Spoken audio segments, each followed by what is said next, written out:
The time has come for decisive action. The principle is very simple. Canadian jobs for Canadian workers. Canada first, Canada always. That's why Conservatives are calling on the Carney government to permanently scrap the temporary foreign worker program and to stop issuing visas for any new temporary foreign workers coming into the country. Pag-usapan natin yung mga update na meron dito sa Canada.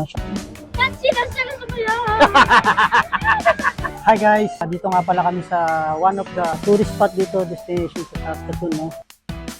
Dito nga pala sa Canada, pag family day, it's holiday. This is so good, God. This is so good.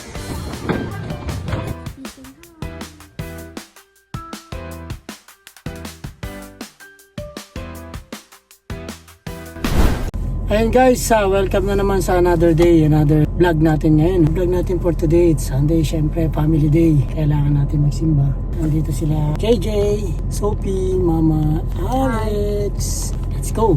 At marami tayong pag-uusapan ngayon. Kasi meron din akong nakitang napanood ako sa social media, vlogger. Bakit naman siya ganun magsalita? Sabi nga niya lapag na mga vlogger dyan na nag-i-invite ng mga immigrant dito sa Canada. Ngayon, nagsisisi na yung mga napumunta rito. Huwag naman ganun, di ba? Dapat tulungan natin sila kung ano yung dapat nilang gawin, pwedeng option na gawin, di ba? Masakit man mangyari, no? Kasi nga hindi naman natin alam na mangyari. Di ba nga sabi ko sa mga last vlog ko, ang rules ng Canada is nagbabago-bago every year. Minsan nga every 3 months, every 6 months nagbabago-bago.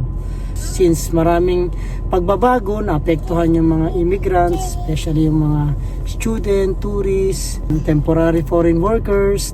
Pagkukwentuhan natin yan guys, kaya tara. At magsisimba tayo at konting grocery para sa school. Gusto rin magsalita ni Sophie, no? Okay, Sophie, sige. Pagbigyan ka vlog ka rin. Let's go guys, tara.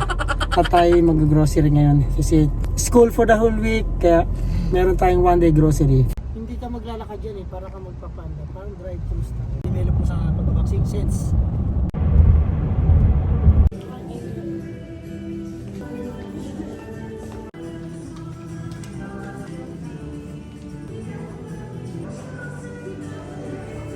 And guys, katatapos lang namin ng church, no? At pauwi na kami, medyo umaambon ngayon.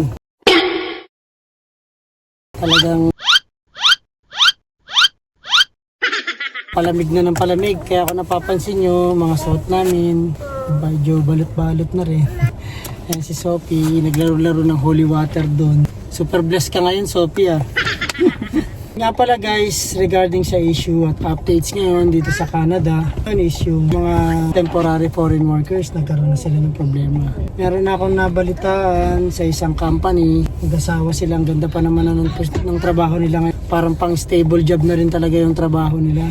Bali naka-work permit sila guys. Siguro yung asawa niya is naka-open work. Hindi natin alam kung sino doon sa dalawa. Pero isa sa kanila naka-working permit. Expired na yung mga papers nila. Nag-try sila mag-renew ng papers nila. Kasi pwede mong gawin yun dati. Pag tulad dati na pag naka-working permit ka na at may status ka na, pwede ka mag-apply ng open work para sa asawa mo. Yun nga, nag-try sila mag-renew. Hindi na sila na-approve. Ngayon, balak na nila umuwi ng by November. Malungkot man isipin, pero ganun talaga nangyari, no? Nag-ano siya, nag-flash talaga siya, Pero maganda naman. And guys, another story natin. Yung kawork ko sa restaurant. Ibang lahi yun Nagtanong siya sa akin. Sabi niya sa akin if meron daw akong alam na magbibigay ng papers. Di ba dati din sa work ka nagbibigay? Kaya nandun siya pinasok siya ng isang kasamahan ko rin. Hindi na nga nagbibigay ng papers niya.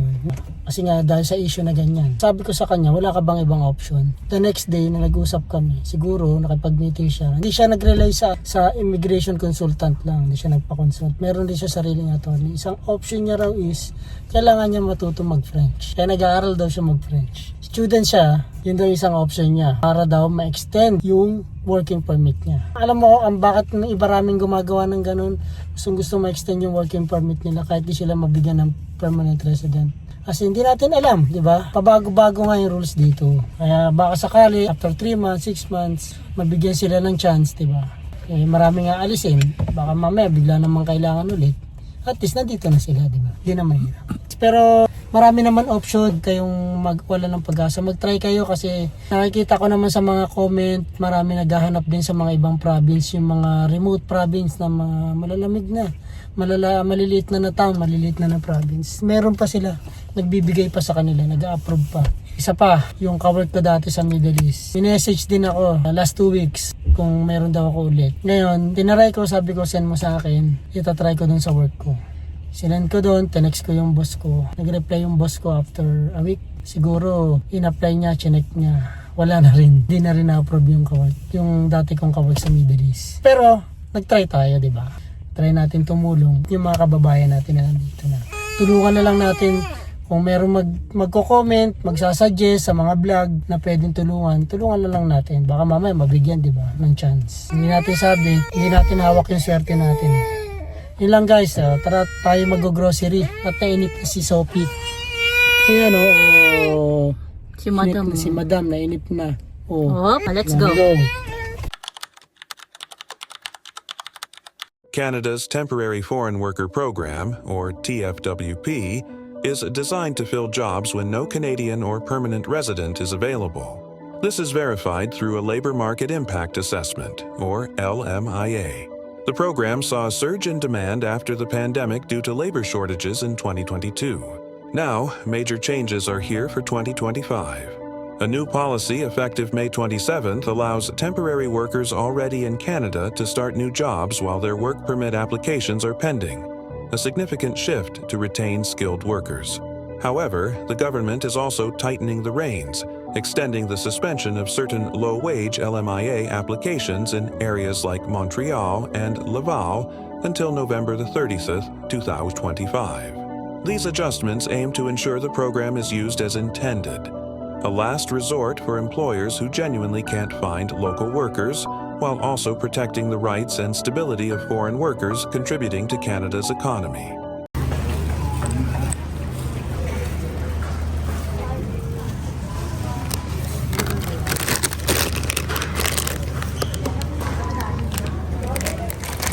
Sa Pino, tinanggal yung tali, oh.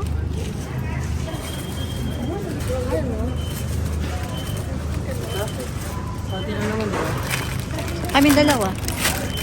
Pili ka nga pa, yung maganda. Ano? Mas maganda yan. Maganda kulay na ito, dark. Oo. Huwag ka na. Ang baho nito.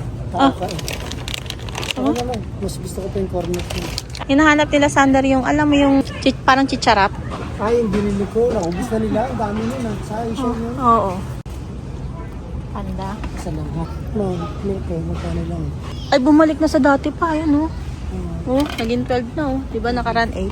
Diba? At chili, tsaka chili mansi. Ay, no, kala ko gusto niya sweet. Sweet spicy. Wala, may nag-ano na ba? Sayang, oh, yung bigas, oh.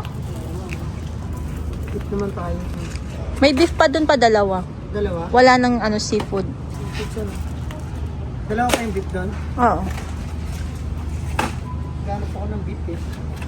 Nakamay na ako sa seafoods. Gusto mo yan? Oo. Kunwari ka ba, masarap pa. Bumili na tayo nilang beses na. Kumuha ka na. Hindi. Titignan ko muna. Baka mas mura din yung carnation. Yung no sugar na peanut butter. Oo, meron ba dyan? Meron ba? Kasi igagawa ako ng tinapay ko. Tapos ihahalo ko yan. Tapos yung almond flour ba? Powder cream.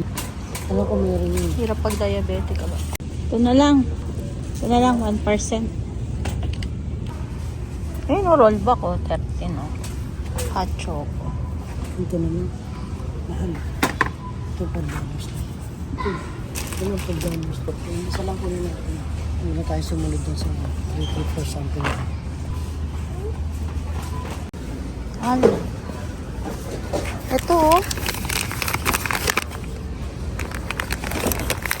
Mahal. Olive oil na naman ka? Wala na. Muro ito. Kumaha ka na. Wala na tayong karne pa. Yung pwede kong yung alam mo yung baunin steak daw. Ito nga 12. Mahal pala talaga yan, no? Dati, makakapili ka ng 7, 8. Dati, mga takta. Mahal na rin, no? Magkano na yan? 20 plus. 53. Mahal pala. Ito po. Butterballs. Turkey siya. Try kaya natin to. Sige, try natin yan. Turkey. Ano lang. Paras din. System. Pares lang. Paras din brand. Ay, Downy. Ayun o. mabangas ka rito. Kulit kasi.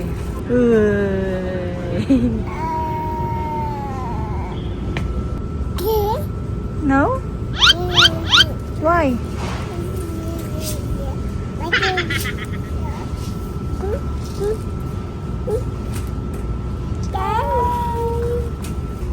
Fork.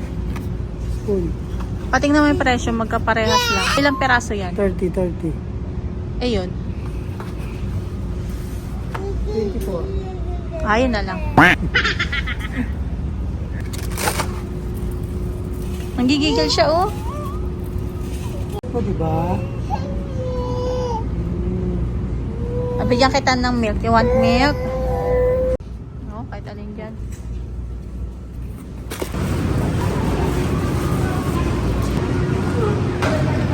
Sarap ko dalawa, no? Ah. Kasya ba yun sa rep? Lalo kasi si Sander na ito. Kami yung parlor. Ay, Kasi, ano ba pronunciation mo? Parang mas gusto kasi nila yung may laman sa loob.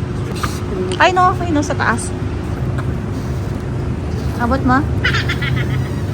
orange raspberry blueberry. Yan, okay na yan. Winter, malamig na. Ice cream.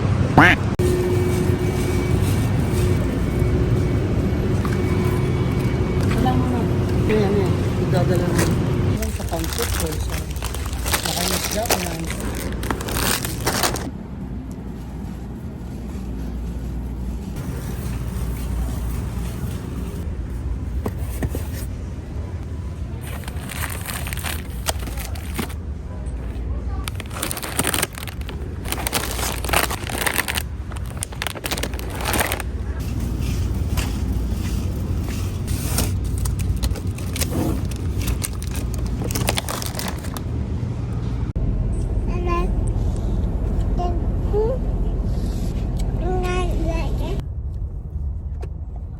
Guys, good morning! At tayo maghahatid kay Mrs. no? Sama natin si Sophie. Ayun si Mama. Yan yung routine namin sa umaga, no? Samahan nyo kami, no? Nga, napagkwentuhan natin yung mga pagbabago rito. Kung isipin natin talagang malungkot. Pero nagtaka kami, nung nagsimba kami ni Mrs. nung nakaraan, may dumating pa rito. Galing siyang Pilipinas. Express entry. Siguro matagal na sila nag-apply, no? Express entry yung nakaano natin sa simbahan. Kararating lang nila last week. Buong pamilya sila, PR. Landing PR, di ba? Ang galing. Sundan nyo yung link na ipopost ni Mrs. At nandun makikita nyo lahat ng buong details, no?